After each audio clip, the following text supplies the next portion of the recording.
उन्होंने सोचा था कि शायद 4 दिन की जंग करने के बाद वो रिजीम चेंज कर देंगे। एक बड़े लीडर को मारने के बाद, ईरान के बड़े लीडर को मारने के बाद उन्होंने सोचा था पता नहीं कितनी फतह हासिल कर लेंगे, मगर अब ये जो इनकी था प्लानिंग और ये इनके हलक में आके फंस गई है।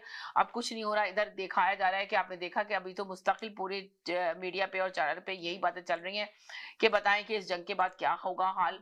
अगर ईरान और क्या कहते हैं अमेरिका की ये जंग बंद नहीं होती है तो पूरे खत्ते के अंदर किन किन सूरत हाल का उन लोग को सामना करना पड़ेगा, इस पे हम गुफ्तगू करेंगे। और तहरीक इंसाफ इमरान खान ने से के जब बात की तो उन्होंने कहा कि इमरान खान को अगर एक दिन के लिए आप बाहर निकाल दें तो आप उनकी मकबूलियत का आलम देख लेंगे।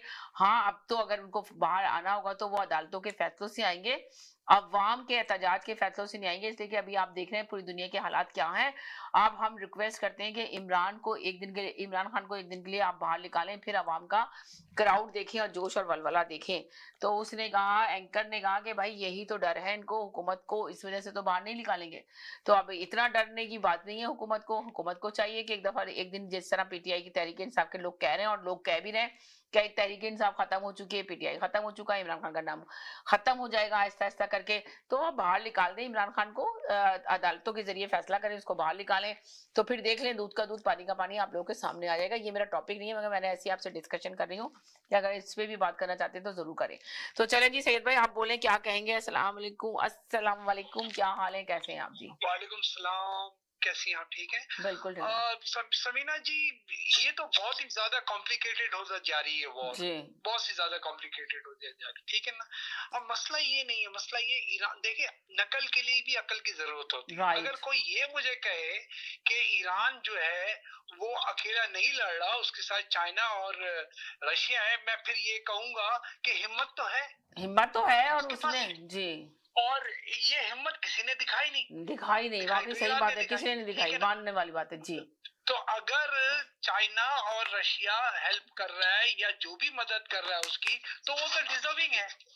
आज आपको पता है स्पेन ने अपना एयर स्पेस बंद कर दिया अमेरिका के लिए और कहा कि भाई अपने अड्डे वड्डे यहाँ से उठाओ, मैं वायलेशन और नहीं चाहता हूँ कि आप इवन वायलेशन जो आप कर रहे हैं ये बंद कर दें।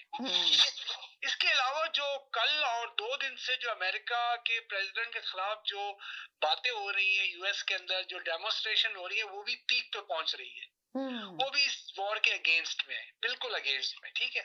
अब आ जाती है बात कि अगर आप ये निगोशिएशन आप कभी जहाज में बैठ के बोलते हैं निगोशिएशन, कभी आप असेंबली में बोलते हैं, कभी आप अनाउंसमेंट करते हैं कि भाई अगर आप निगोशिएशन कर रहे हैं तो फिर आप अटैक क्यों कर रहे हैं?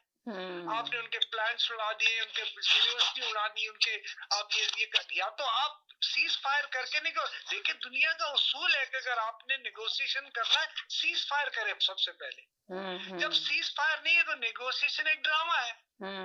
अब तो ईरान वालों ने किसी बात पर यकीन करना छोड़ दिया।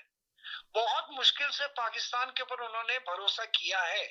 अल्लाह करे कि ये भरोसा कायम रहे, ठीक है।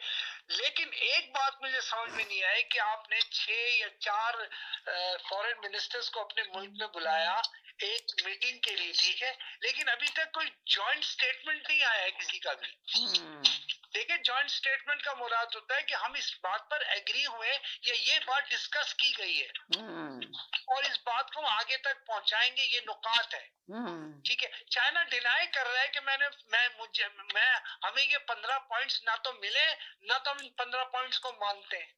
हमारे 3 मेन जो है ना वो तो 15 नकात तो उन्होंने मुस्तरद कर दिए ना, ईरान ने तो 5 शराइत दी है ना। वही मैं कह रहा हूँ ना, देखिए ना कंफ्यूजन कहाँ हो रही है। वो कह रहे हैं कि जी हमें गारंटी दी जाए कि सारी जिंदगी हम पे कोई अटैक नहीं होगा दोबारा, ठीक है, जो हमारा नुकसान है उसको भरा जाए, ठीक है, और इसके अलावा अमेरिकन अपने अड्डे यहाँ से उठा दे। ये तीनों शर्तें अमेरिका कभी जिंदगी में भी नहीं मानेगा, कभी भी नहीं मानेगा।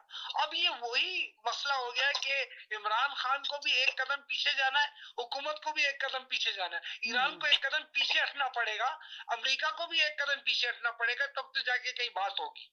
अगर ये दोनों इसी मौके पर कायम रहे तो ये वॉर दोबारा कभी खत्म नहीं होगी। इस तरफ आपके चाइना बैठा हुआ है ताइवान के चक्कर में, वहां कोरिया ने भी धमकी दे दी है, ठीक है ना। ये इंग्लैंड जो है उसने आज कह दिया कि जी हमने अपना जो सबमरीन भेजी है वो अपने सिटीजन की प्रोटेक्शन के लिए भेजी है, वॉर के लिए नहीं।